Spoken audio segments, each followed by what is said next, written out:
Hello friends, welcome to Ultrapixels. This is a 32-inch LED TV with SM4186 single curve panel. It's a Samsung panel. Here you can see, due to internal shorting inside the gate signals, either from the left side or the right side, here the complaint is no display. Here the DC to DC IC named as SM4186 IC goes to protection mode. So to remove the protection, we need to remove the panel shorting. If both sides of the panel is short, then the panel is not repairable. Here we first cut down the right side gate signal tracks. Here you can see, after cutting the right side track, the complaint remains same. So we cut down the left side track.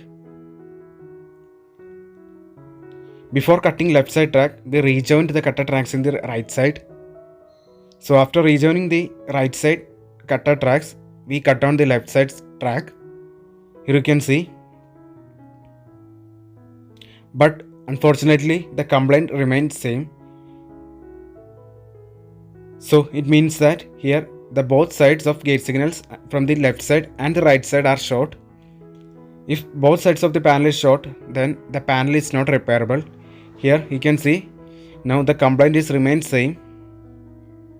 Here both left side and the right side of the panel is short. So in this situation, this panel is not repairable. See, here we cut down both the sides, but the complaint remains same. It means that the shorting is in both sides of the panel. So the DC to DC IC will remain in protection mode. So in this condition, we need to replace the panel. It is the only solution. Panel replacement is the only solution. So hope you like this video. Thanks for watching.